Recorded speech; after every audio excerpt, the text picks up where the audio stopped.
welcome to the U.S. Open Health Desk presented to you by Mount Sinai. I'm your host, Shauna Ryan, and joining us today is Dr. Joseph Herrera, Chairman of the Department of Rehabilitation Medicine and Director of Sports Medicine at the Mount Sinai Health System. Dr. Herrera, thanks so much for joining us today. Thank you for having me. Of course. Well, strength and conditioning training, that's what we're talking about today. So important for professional athletes, also important for recreational players to stay fit and healthy. And we're going to talk today about some of the basics of this training. So, Doctor, I'm curious, what would you say is the most important thing people should know about strength and conditioning?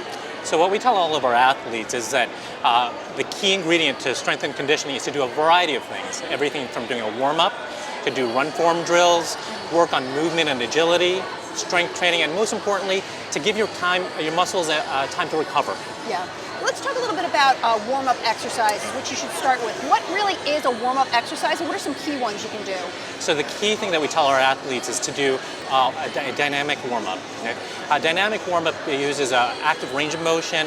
It does two things. It loosens the muscles and joints, and it also increases the core temperature. Mm-hmm. A few examples of that include arm circles, a light jog, doing knee hugs, side shuffles, and grapevines. So a few of those are excellent to actually bring up the core temperature. So you talk about dynamic stretching. What about static stretching? Is that something that you would recommend? So static stretching is different from dynamic stretching in that you don't use active range of motion. You hold the pose for about 30 seconds, and now we actually tell our athletes to do that at the end of training or at the end of competition. Okay. This helps to maximize and maintain the range of motion. So it's more of a post kind of game workout, physical activity stretching Exactly. that you should do. That's correct. And what is a run form drill? I heard you mention that. What role does that play? So run form drills help to make running efficient and balanced. Okay?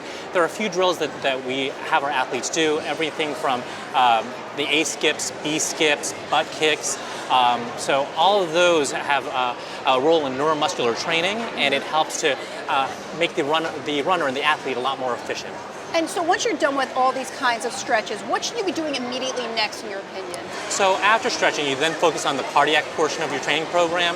So there are a few things that we tell our tennis players, such as doing slalom drills and also figure of 8 drills.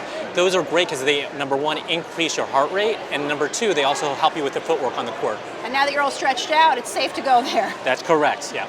Once you're done with all this cardiac portion of the training and you want to incorporate some strength training, let's say, Right. Do you need a big gym in order to do this? Oh, not at all. What you need is the right equipment. Everything from elastic bands, cones, and a medicine ball. What are some exercises you could actually do that people can do, let's say, on their own with these kinds of bands and medicine ball? So with the elastic bands, you can do upright rows, lateral raises. With the cones, you can do cone touches. That helps to develop dynamic balance as well as strengthen the legs. And with the medicine ball, you can do medicine ball squat tosses. And with that actually focuses on the legs, core, and the upper extremities. These sound pretty simple. I know that they are still, not so easy, I'm sure, when you start doing them, but how much of that should you actually be doing? If you're following these programs, is there a limited amount that you should stick to? That's a great question. So for our bigger muscle groups, our delts, pecs, our quads, you want to give it about 48 to 72 hours of rest in between. So you want to alternate days when you work those big muscles. In contrast to that, though, you have to keep working your core, such as your abs and your low back muscles.